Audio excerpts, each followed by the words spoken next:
لیکن سب سے پہلے ام المومنین حضرت عائشہ صدیقہ رضی اللہ تعالی عنہا پر بد زبانی کے تیر چلانے والا یہی بدبخت تھا. اسی نے بنو المصطلق کے غزوہ سے واپسی پر حضرت عائشہ صدیقہ رضی اللہ تعالی عنہا کے خلاف طوفان اٹھایا, الزام تراشی کی. رحمت عالم صلی اللہ علیہ وسلم نے یہ زہریلا پراپگنڈا سنا تو زخمی دل ہو کر گھر تشریف لائے. حضرت عائشہ فرماتی ہیں میں نے حسب معمول اللہ کے رسول کو سلام عرض کیا, لیکن رحمت عالم صلی اللہ علیہ وسلم نے حزن و ملال میں چہرہ پھیر لیا. فرماتی ہے جس طرف رحمت عالم صلی اللہ علیہ وسلم کا چہرہ پھرا تھا میں دوڑ کر اسی طرف گئی, وہاں جا کر میں نے سلام عرض کیا, لیکن رحمت عالم صلی اللہ علیہ وسلم نے چہرہ دوسری جانب پھیر لیا. فرماتی ہیں اب تو میرے دل و نگاہ پر بجلیاں گر گئیں کہ دونوں جہاں اس سے پھرے جس سے پھری تیری نظر, دونوں جہاں اس سے پھرے جس سے پھری تیری نظر, اور جسے دیکھا اسے دونوں جہاں دیکھا کیے.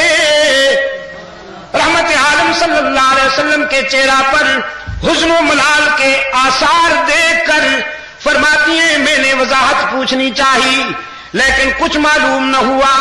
میں نے اجازت لی کہ اپنے میکے چلی جاؤں, خیال تھا والد گرامی سے بات کروں گی, والدہ سے صورت حال پوچھوں گی.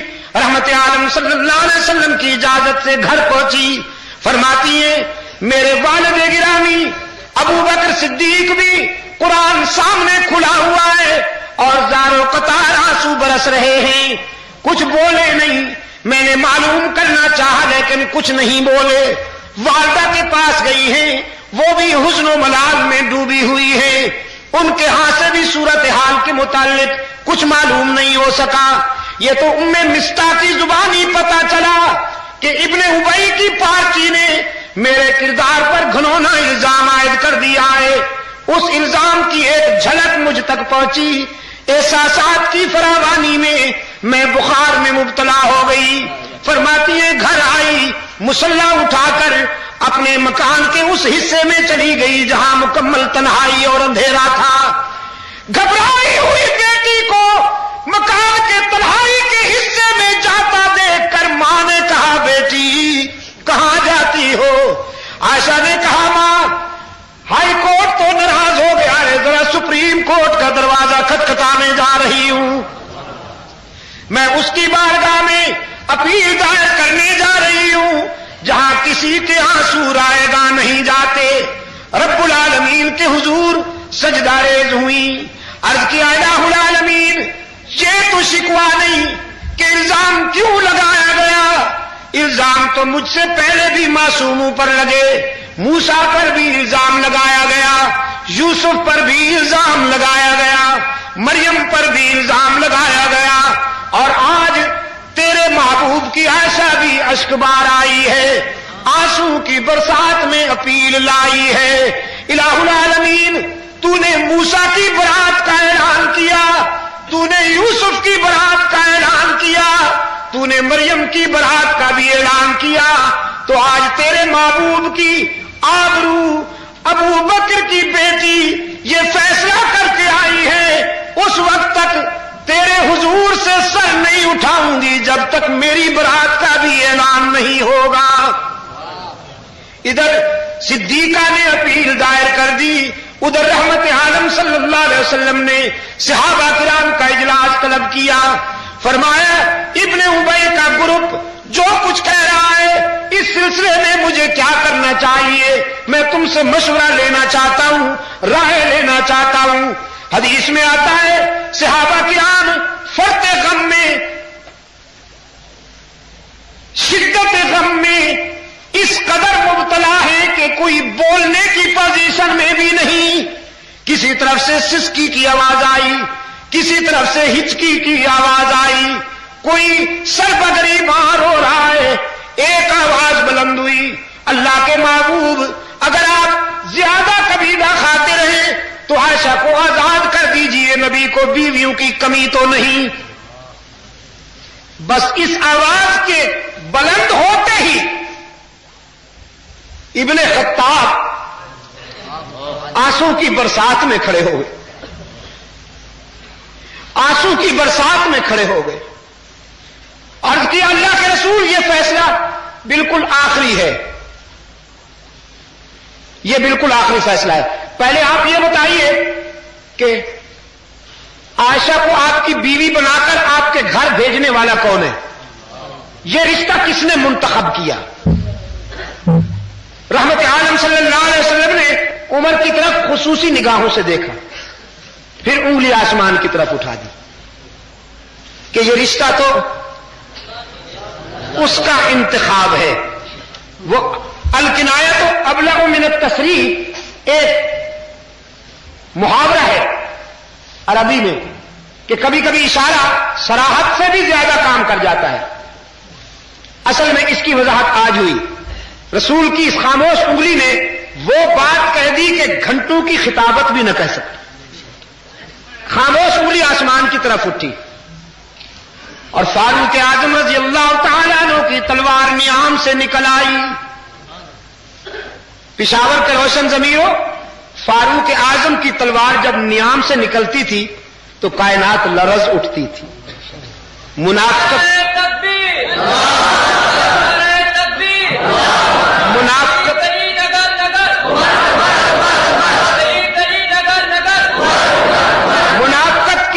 منافقت کے حلقوں میں صفے ماتم بچھ جاتی تھی عمر کے نام سے۔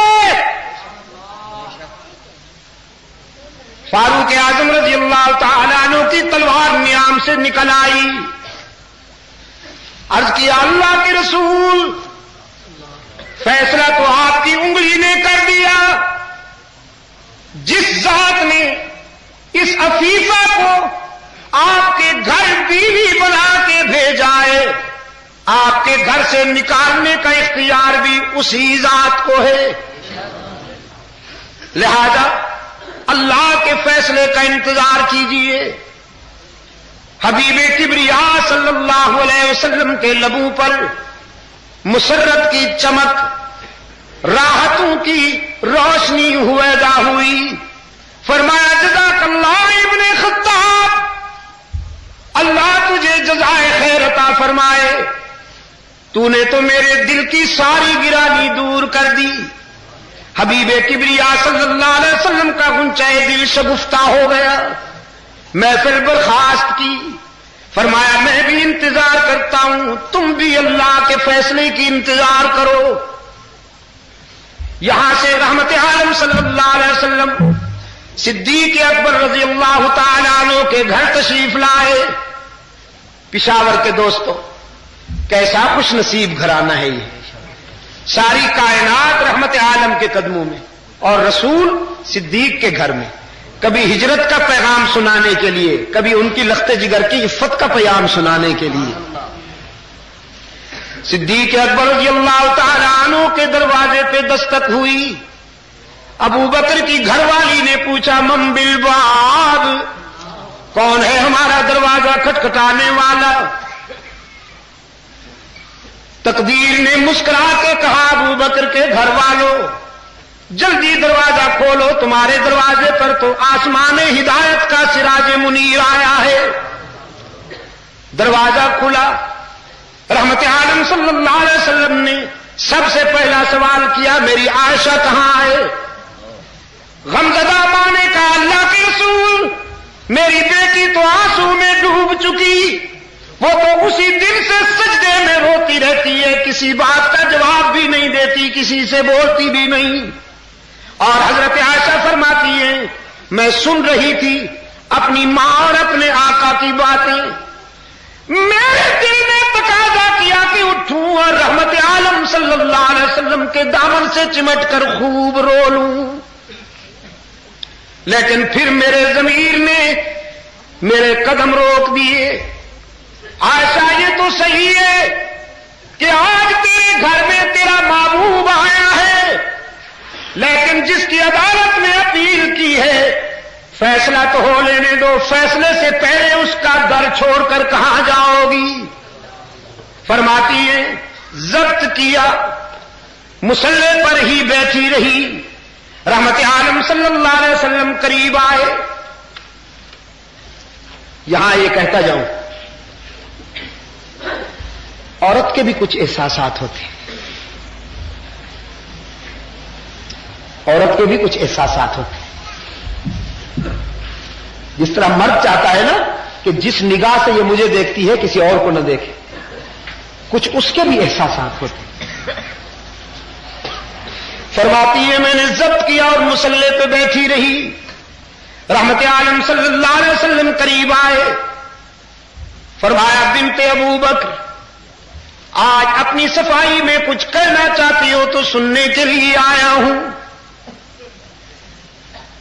فرماتی ہے اشکو بثی وحزنی الی اللہ،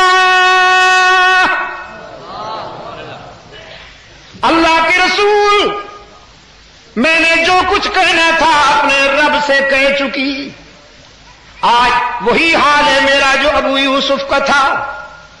فرماتی ہے فرتے غم میں مجھے حضرت یعقوب کا نام بھی یاد نہ آیا۔ ابو یوسف کہا، آج میرا وہی عالم ہے جو حضرت یوسف کے باپ کا تھا۔ اپنی صفائی میں کچھ کہوں تو بھی دنیا کب مانے گی؟ میں تو اسی کو سنا چکی ہوں جو دلوں کے بھید جاننے والا ہے۔ وہ میرے کردار کو بھی جانتا ہے، گفتار کو بھی جانتا ہے، افکار کو بھی جانتا ہے، میرے دل کی دھڑکنوں کو بھی جانتا ہے۔ رحمت عالم صلی اللہ علیہ وسلم نے فرمایا بنت صدیق میں بھی اسی کے فیصلے کا منتظر ہوں، تو بھی اسی کے فیصلے کی انتظار کر۔ تیرے بیٹے عمر نے بھی تیری مثل سپریم کورٹ میں بھیج دی۔ حضرت عائشہ فرماتی ہیں میں نے سوچا وہ تو بڑا بے نیاز ہے، وہ تو بڑا بے نیاز ہے، بڑا بے نیاز ہے، نہ معلوم کب فیصلہ صادر کرے گا۔ فرماتی ہیں یہ تو میں سوچ بھی نہیں سکتی تھی کہ اس کی رحمت ابھی ابھی میری دستگیری کرنے والی ہے۔ نظر اٹھا کے دیکھا، اللہ کے رسول صلی اللہ علیہ وسلم کے ماتھے پر پسینے کے وہ قطرے نظر آئے جو وحی کے وقت ہوا کرتے تھے، اور جسم پر وہ کپکپی طاری ہو گئی جو وحی کے وقت ہوا کرتی تھی۔ رحمت عالم صلی اللہ علیہ وسلم نے چادر اوڑھ لی، جسد اطہر پہ کپکپی ہے۔ سیدہ عائشہ فرماتی ہیں میں لذا پر اندام قریب بیٹھی انتظار کر رہی ہوں اور سوچ رہی ہوں کہ کال مل گئی، نہ معلوم کیا فیصلہ ہونے والا ہے۔ کچھ دیر بعد رحمت عالم صلی اللہ علیہ وسلم نے چہرہ انور سے چادر اٹھائی۔ فرماتی ہے میں نے غور سے حبیب کبریا کے چہرے کو دیکھا، چہرے پر نظر پڑتے ہی میرے ضمیر نے مجھے بشارت دی، عائشہ تجھے مبارک ہو، تیری شام غم ختم ہو گئی۔ رحمت عالم صلی اللہ علیہ وسلم کے چہرے پر حزن و ملال کے آثار ختم نظر آئے، راحت و مسرت کی چمک صبح سعادت بن کر طلوع ہو چکی تھی۔ حبیب کبریا صلی اللہ علیہ وسلم نے فرمایا بنت صدیق مبارک ہو تجھے، اللہ نے تیری برات کا اعلان کر دیا، اور اس میں تیری انفرادیت یہ ہے کہ جب حضرت موسیٰ علیہ السلام کی برات کا اعلان ہونے لگا تو اللہ نے ایک عورت کو وکیل بنایا، جب حضرت یوسف کی برات کا اعلان ہونے لگا تو اللہ نے ایک لڑکے کو وکیل بنایا، جب حضرت مریم کی برات کا اعلان ہونے لگا تو اللہ نے عیسیٰ کو وکیل بنایا۔ عائشہ تیرا مقدر یہ ہے کہ جب تیری برات کا وقت آیا تو خود خدا وکیل صفائی بن گیا، اس نے براہ راست تیری وکالت کی۔ فرماتی ہیں میں نے سمجھا شاید اللہ نے میری تطہیر، اللہ نے میری برات اپنے پیغمبر کے دل میں القاء کر دی ہوگی۔ یہ تو میرے وہم و گمان بھی نہیں تھا کہ سورہ نور نازل ہوئی ہے، میرے دفاع میں 18 آیتیں اتری ہیں. سرکار دو عالم صلی اللہ علیہ وسلم کی زبان پر ابھی ابھی نازل ہونے والی قرآن کریم کی آیات مچل گئی. فرمایا الخبیثات للخبیثین والخبیثون للخبیثات والطیبات للطیبین والطیبون للطیبات. ناپاک بیویاں ناپاک مردوں کے لیے اور غلیظ مرد غلیظ عورتوں کے لیے، پاک باز بیویاں پاک باز مردوں کے لیے اور پاک باز مرد پاک باز بیویوں کے لیے ہوا کرتے ہیں. رب نے جرا کے انداز میں فیصلہ صادر کر دیا. جس نے عائشہ کی عظمت کو دیکھنا ہو وہ عائشہ کے شوہر کی عصمت کو دیکھ لے. جن کا شوہر محمد معصوم ہے وہ بیویاں کتنی خوش نصیب اور محفوظ ہیں. نعرہ تکبیر، عزت عائشہ. سیدہ عائشہ رضی اللہ تعالی عنہا کی والدہ ساتھ بیٹھی ہیں. فرمانے لگی بیٹی شکریہ ادا کرو اپنے شوہر کا. فرماتی ہیں آج میرے جذبات کا عجیب عالم تھا. میں نے ماں سے کہا ان کا شکریہ ادا کروں جن کے گھر سے روتی ہوئی آئی تھی. اب مجھے پھر اسی کا شکریہ ادا کرنے کے لیے سجدے میں جانے دے جس نے میرے آنسو اپنے دامن رحمت سے صاف کر لیے. پھر سجدے میں چلی گئی. عرض کیا الہ العالمین کس زبان سے تیرا شکر ادا کروں؟ تو نے میری برات کو تو اعلان کر دیا لیکن جتنی راتیں روتی رہی ہوں کچھ آنسو کا معاوضہ بھی تو ملنا چاہیے. رب العالمین نے فرمایا لہم مغفرۃ ورزق کریم. صرف تیرے آنسو کا معاوضہ نہیں بلکہ تیرے اس دکھ میں تیرے اس غم میں جتنی آنکھیں بھی اشک بار رہی ان سب کے لیے مغفرت اور رزق کریم تیار ہوا. الہ العالمین تیرا شکر ہے تو نے برات بھی کر دی معاوضہ بھی عطا فرما دیا. لیکن جن سنگ دلوں نے جن ظالموں نے مجھ پہ جھوٹا الزام لگایا جو مقدمہ ہار گئے کچھ ان پر جرمانہ بھی تو عائد ہونا چاہیے کہ نہیں؟ فرمایا والذی تولی کبرہ منہم لہو عذاب علیم. جس ٹولے نے جس گروہ نے جس جماعت نے جس طبقے نے اس عفیفہ پر الزام تراشی کی رب العالمین نے فرمایا میں نے ان کے لیے دردناک عذاب تیار کیا ہے. دردناک. اس دردناک عذاب کی کچھ قسطیں دنیا میں ملے گی کچھ آخرت میں ملے گی. الہ العالمین وہ دردناک عذاب جو عائشہ کے دشمنوں کو دنیا میں ملنا ہے وہ کون دے گا؟ عائشہ کے بیٹوں کو یہ فرض ادا کرنا پڑے گا کہ وہ عائشہ کے دشمنوں کو سزا دے. فرمایا نہیں نقص امن ہوگا. تم ہاتھ اٹھاؤ گے تو نقص امن ہوگا گڑبڑ ہوگی لہذا آرام سے بیٹھو. تو الہ العالمین پھر تیرے فرشتے آئیں گے. فرمایا میرے فرشتوں کو حمد و تسبیح سے کہاں فرصت ہے کہ وہ دشمنان عائشہ کا سینہ کوٹتے رہیں. وہ اپنے کام میں تم اپنے کام میں لگے رہو. دشمنان عائشہ کو خود شوق عطا کروں گا ان کو خود میں ذوق عطا کروں گا. وہ سینے کوٹنے کو مذہب سمجھ لیں گے. آگے جوتے پیچھے زنجیر. وہ سمجھیں گے ثواب ہو رہا ہے اور دیکھنے والے خود اندازہ کریں گے کسی مذہب میں جوتے کھانا ثواب نہیں ہے یہ تو ہار جانے کی سزا مل رہی ہے. مقدمہ ہار جانے کی سزا مل رہی ہے.